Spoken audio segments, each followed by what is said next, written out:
আমি professor doctor Subhash কান্তি দে, অধ্যাপক, stroke and intervention neurology division, neurology বিভাগ, বঙ্গবন্ধু শেখ মুজিব মেডিকেল বিশ্ববিদ্যালয়।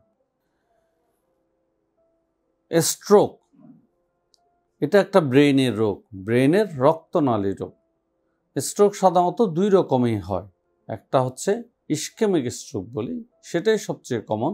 80 to 85% রোগী হচ্ছে ইসকেমিক স্ট্রোকে ভুগে থাকে। আর হচ্ছে 10 to 20% যাদের আছে তাদের ক্ষেত্রে হচ্ছে হেমোরেজিক স্ট্রোক। তো ইসকেমিক স্ট্রোক হচ্ছে রক্তনালী বন্ধ হয়ে যাওয়ার কারণের জন্য হয়। সেটার বিভিন্ন কারণ থাকতে পারে বা বিভিন্ন সোর্স থাকতে পারে। যেমন যাদের এই ঘাড়ের রক্তনালীতে সমস্যা আছে, যাদের ঘাড়ের রক্তনালীর চর্বি জমে রক্তনালী ব্লক হয়ে গেছে, এখান থেকে আপনার রক্ত জমাট বেঁধে উপরে চলে গিয়ে ব্রেনের রক্তনালী বন্ধ হয়ে যেতে পারে, অথবা ঘাড়ের রক্তনালীও বন্ধ হয়ে যেতে পারে। একইভাবে হার্ট থেকে আপনাদের হৃৎপিণ্ড থেকে রক্ত জমাট বেঁধে ব্রেনে যে কোনো জায়গায় চলে গিয়ে রক্তনালী বন্ধ করে দিতে পারে। যদি সেরকম রক্তনালী বন্ধ হয়ে যায়, তাহলে আপনার যে পাশে রক্তনালী বন্ধ হয়েছে এই উল্টা সাইডে অপোজিট দিকে আপনার তার হাত পা দুর্বল হয়ে যায়। অনেক ক্ষেত্রে রুগীরা হঠাৎ করে দেখতে পায় না, আবার ঠিক হয়ে যায়, বা অনেক সময় এটা পার্মানেন্টও হয়ে যায়। তাহলে সেই রকম ক্ষেত্রে আপনাদের সবসময় মনে রাখতে হবে যে স্ট্রোকে ব্রেইনে সেল নষ্ট হয়।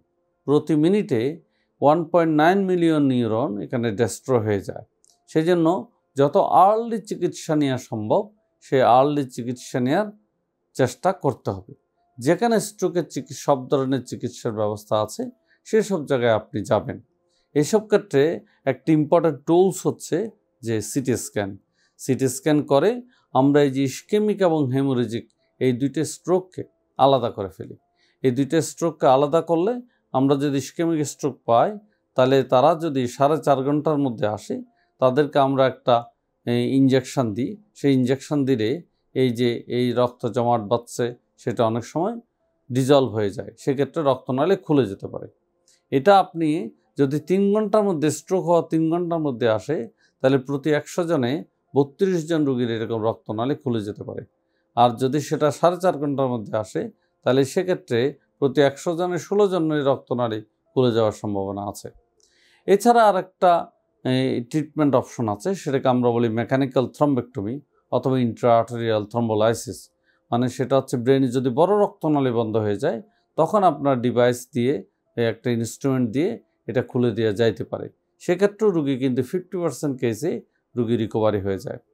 তাহলে কারো যদি এরকম হঠাৎ করে হাত পা দুর্বল হয়ে যায়, কারো যদি হঠাৎ করে কথা বন্ধ হয়ে যায়, কারো যদি হঠাৎ করে কেউ যদি ইমব্যালেন্স হয়ে যায়, তাহলে প্রথম কাজ হচ্ছে আমাদের স্ট্রোকটা ডায়াগনোসিস করা এবং আমাদের ইসকেমিক নাকি হেমোরেজিক এটা ডিফারেন্সিয়েট করে ফেলা।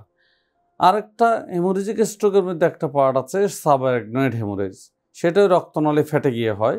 সেই রক্তনালী ফেটে যাওয়ার রুগীরা ইউজুয়ালি 25 থেকে 30% রুগী হসপিটালে আসতে পারে না, এত খারাপ রোগ। কাজে এরকম যদি রোগ হয়, এটাও যত আর্লি সম্ভব, যত তাড়াতাড়ি সম্ভব আপনি চিকিৎসার ব্যবস্থা করতে হবে।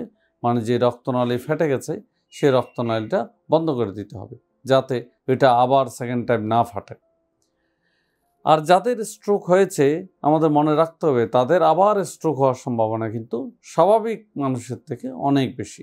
সেই জন্য আপনার যে রিস্ক ফ্যাক্টরগুলো আছে স্ট্রোকের, যেমন যার ডায়াবেটিস আছে তার ডায়াবেটিস কন্ট্রোল রাখতে হবে, যার প্রেশার আছে তার প্রেশার ওষুধ খেতে হবে, যার হার্টের অসুখ আছে সে হার্টের ওষুধ চিকিৎসা করতে হবে।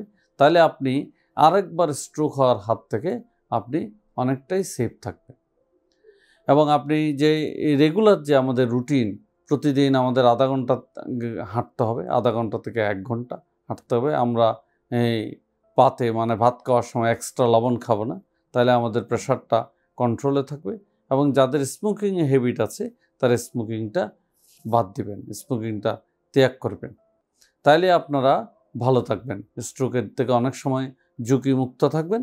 এবং যাদের স্ট্রোক হয়েছে তাদের আবার স্ট্রোক হওয়ার হাত থেকে আপনারা অনেক ক্ষেত্রে মুক্ত থাকতে পারবেন। সবাইকে ধন্যবাদ।